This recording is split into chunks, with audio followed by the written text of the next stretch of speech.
What's up, fight fans? This is Kurt DeVille with Counterpunch Boxing News, and I got some new news concerning Deontay Wilder. Deontay Wilder was recently interviewed by a British reporter called Gareth A. Davis. Mr. Gareth also interviewed Tyson Fury. You guys probably have seen that video already by now. And Deontay just told him, how he feels about training and, what he thinks about. And he had a lot of interesting things to say. Other things, he started talking about his kids versus, of course, his mental focus on what he focuses on when he's training, when he's hitting the speed bag, he's thinking about punching the guy and, all this good stuff. And he went on to say something, and I really wasn't going to cover it, but it was in the interview because I've seen it through other people's feeds and things like that.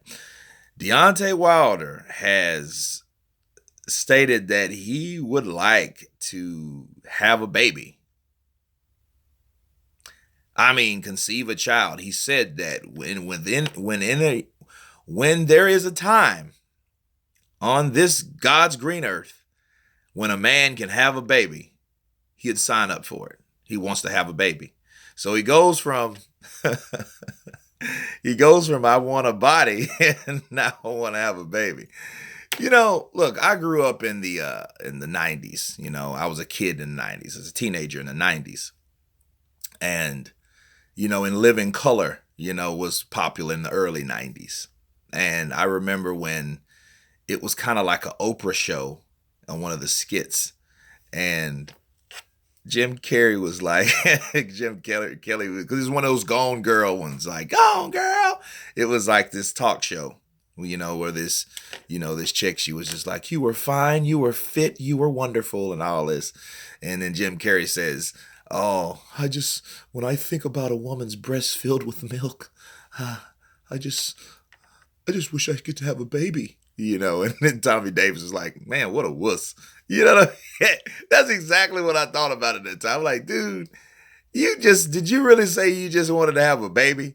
Come on, man. Come on. Hey, but hey, if you would like to have a baby, I mean, something, I guess he was expressing his feminine side. I don't know. But these other channels.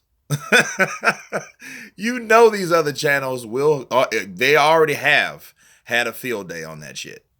You know what I mean? I know a couple in particular, Ring IQ and Bruce fucking Vane. They are crucifying that when he said that. And that's what I thought about. I thought in Living Color, then I'm like, man, people are gonna eat this shit for breakfast,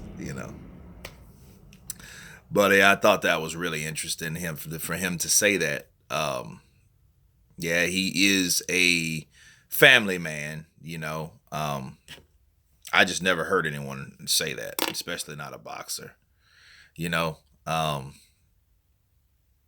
I guess that's what he wants to do. I don't think I would have said that on TV, but hey, that's how he felt at the time. He said other interesting things. So why not that, right? Yeah. But he did state he did come with. They asked him, well, what do you think he's gonna do? And and Deontay was like, well, I really don't know because I've never been in there with him, so I don't know what's gonna happen. We'll see when we get there. Now that I can respect, because a lot of people say what they're gonna do and this and that and the other, but you don't know until you get your ass in there, and that's exactly what he said. You know what I'm saying? Like I can respect that honesty. He doesn't know what round is going to happen. He just knows it's going to happen. I guess when the opportunity presents itself, that he's going to get the knockout, the same thing he's done at all his fights. And, about all of his fights with all of his fighters, I can respect that, so he's pretty much touching and going. He doesn't know what's going to happen. He doesn't know what Tyson Fury's going to do. I guess he's going to react off his action, and that makes sense. So, I guess we have to see fight night, on what he's going to do. The build-up has been built up as much as it's going to be built up. The fighters are ready. There's no injuries. Thank God. And in a few days, we're going to see an interesting fight. And all the question marks will be answered.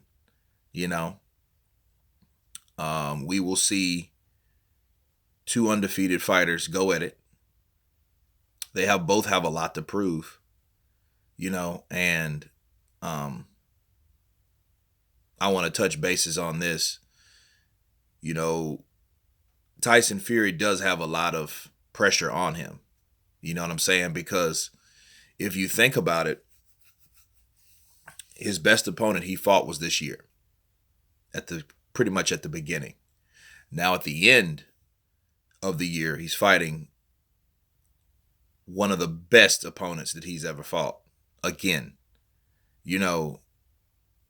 sure, you could say this, that, and the other, but then if he beats Fury, then we'll know this is not a fluke. Because if he gets wiped out and outboxed by Tyson Fury, everything goes away. Because then everyone will make a mockery out of him. Go have your baby, motherfucker. Bitch, And he'd just be this one-trick pony, and nobody would respect him because, it's like they'll all say, hey, he got lucky the first time. I mean, they could say that about Tyson with Klitschko. You know what I'm saying? I mean, you got to look at that fairly, but,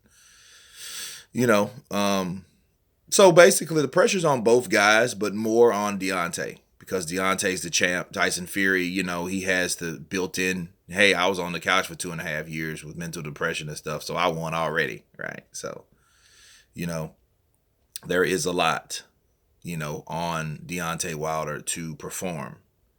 Because, of course, this isn't the fight that everyone wants to see. Regardless of what you hear from the LDBC or from these other channels, this isn't the fight that people wanted to see. If this was the fight that people wanted to see, this would be a lot bigger. Them damn seats would have been sold the first day. And I'm talking about the Joshua fight. That's right. I'm not talking about Tyson Fury and Deontay Wilder. Deontay Wilder was ranting about Joshua 75% of the time. You know what I'm saying? About another fight that ain't even happened yet. So that tells you something. It's not about this fight. But the pressure is on Deontay Wilder to perform and to do what he's supposed to do. To do what he always does to every other fighter that he's been in there with. So it's all on him. So make that what you will. Of course, tell me what you think about this video. Of course, please subscribe. You guys been counterpunched. Peace.